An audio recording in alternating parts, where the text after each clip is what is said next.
दोस्तों, एक YouTube channel है रज़ाग्राफी के नाम से। शायद आप लोग सब उनको जानते भी हों और उनकी न्यूज़ भी देखते हों। आपको पता ही होगा कि इस टाइम पे गोदी मीडिया इतना कचड़ा कर रखा है, बिक चुकी है। हिंदू मुसलमान कोई मुद्दा नहीं है। बेरोजगारी ना नौकरी का कोई कुछ क्वेश्चनिंग नहीं है सरकार से कि कुछ पूछे या तो कुछ और भी मुद्दा लेके आए। बस हिंदू मुसलमान। वहीं रजा भाई अपने बेबाकी से बोलते हैं जो हकीकत है। बेबाक से सरकार से सवाल करते हैं, बेबाकी से, और सरकार से पूछते हैं। फिर चाहे जो हो अपनी लैंग्वेज में बोलते हैं और बहुत अच्छी लगती। कुछ ऐसे सरकार से सवाल पूछने का काम हक इन्हीं का है। जो आप सवाल गवर्नमेंट से या भाजपा के चाहने वालों से हिंदू हिंदू समाज से आप सवाल करेंगे या उनसे सवाल नहीं भी करेंगे।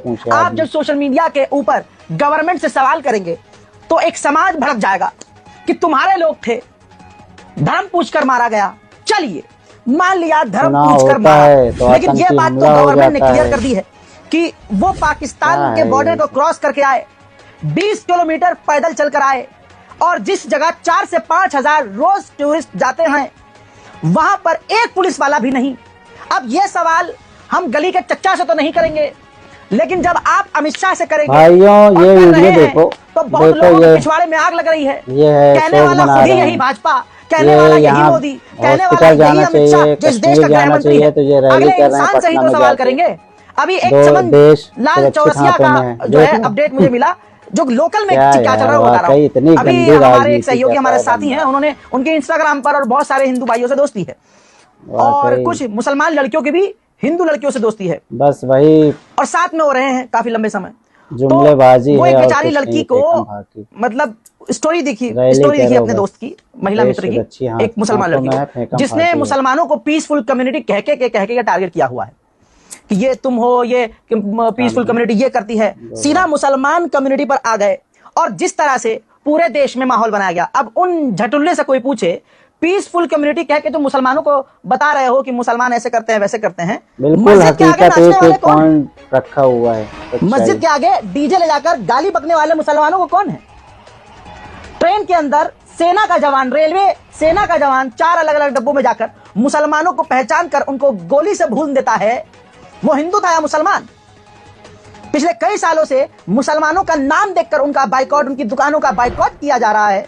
ये बाइकआउट करने वाले कौन है?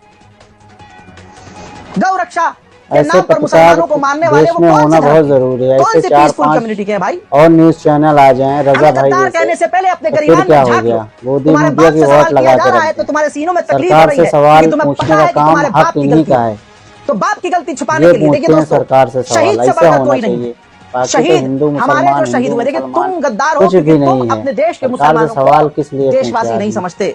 देश के मुसलमानों से ही सौतेला व्यवहार करते हो और फिर सामने से तुम्हें गाली बक दी जाती है तो तुम कहते हो देखो ये हमें गाली बक रहे हैं, ये काय के मुसलमान है, ये काय के इस देश के हैं। सच्चाई पर रहो, तथ्य पर रहो। शहीद से बढ़कर तो पहलगांव में जो शहीद हुआ हमारे देश का एक जवान, उसकी धर्मपत्नी, जो क्या ही कहूं, उनके बयान से बड़ा कोई बयान नहीं हो सकता। वो साफ कह रही है कि यहाँ भारत में हिंदू मुसलमान के बीच और खाई खोदने के लिए पाकिस्तान की ये बड़ी चाल हो सकती है। ये जो हमला हुआ कश्मीर में, इसमें मुसलमानों का कोई रोल, भारतीय मुसलमानों का रोल नहीं। फैक्ट पर दोस्तों कोई हिंदू सुनना नहीं चाहता क्योंकि पता है कि हिंदू पहले से ही तैयारी कर रहे थे। हिंदू समाज पहले से ही क्यों नाच रहे थे मुसलमानों की मस्जिदों के आगे? क्यों मुसलमानों को अब तक नफरत कर रहे थे हिंदू समाज के लोग मुसलमानों से? अब उनको ये सुनहरा अवसर पाकिस्तान के आतंकवादियों ने प्रोवाइड करवाया या भाजपा ने? ये एक मेन सवाल है, लेकिन भाजपा से कोई सवाल नहीं करेगा। लेकिन मैं शहीद की जो धर्मपत्नी है उनका बयान सुना, जो पहलगांव के अंदर उनके पति देखा दोस्तों शहादत क्या बेबाकी से बोला है। दोस्तों उनकी धर्मपत्नी बता रही है कि मुसलमान जैसा कुछ नहीं है। जिस होटल में हम रुके वो मुसलमान, जो हमारा कैब ड्राइवर वो मुसलमान। जरा सुनिए और समझिए कि आज हिंदू समाज किस तरह से पहलगांव के इस हमले की आड़ में मुसलमानों के खिलाफ नफरत फैला रहा है। बहुत मतलब अब तक मूवी में देखा था, रियल में ये जब देखा तो पता चलता है कि ये मुझे बिल्कुल हकीकत एक पॉइंट इतने सारे रखा टूरिस्ट, हुआ है। वहाँ पे एक बंदा आर्मी या पुलिस का कोई नहीं था। नहीं वो लोग, मुझे ये लग रहा है कि जैसे वो हिंदू मुसलमान की बात कर रहे हैं, हिंदू मुसलमान जैसा कुछ है नहीं कश्मीर में। सभी लोग बहुत अच्छे, मतलब जो हम जिसके कैब में घूम रहे थे वो भैया भी मुस्लिम थे, जिस होटल में रुके थे वो भी मुस्लिम थे। वहाँ पे ऐसा कोई माहौल नहीं है। ये जो पाकिस्तानी है ना, वो ये बोल बोल के शायद वो झगड़ा करवाना चाहते हैं और अपना फायदा निकालना चाहते हैं। पाकिस्तान में ये था तो आतंकवादी ही जैसा।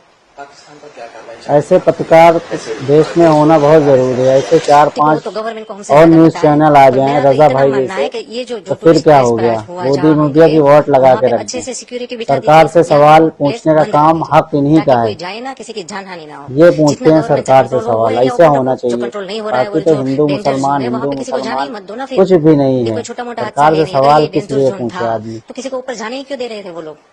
विदाउट परमिशन तो कोई ऊपर जा नहीं सकता था। आर्मी कैंप के सामने से ही सब जाते थे, तो उनको पता ही ना इतने टूरिस्ट ऊपर है, तो ऊपर कोई सिक्योरिटी नहीं, कोई पुलिस नहीं, चुनाव कोई होता है तो आतंकी हमला हो जाता कुछ है। नहीं, कोई मदद नहीं।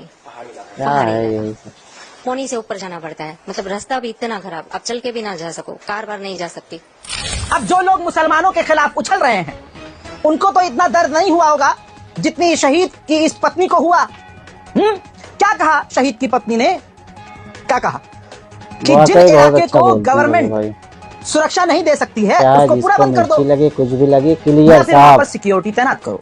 देसी लैंग्वेज में। जिस समय वहां पर आतंकवादी हमला हुआ, पाकिस्तान के सुअर के बच्चे जो भारत में घुसे और उन्होंने पूरी प्लानिंग के तहत 20 किलोमीटर पैदल रास्ता सफर किया, उनसे पुलिस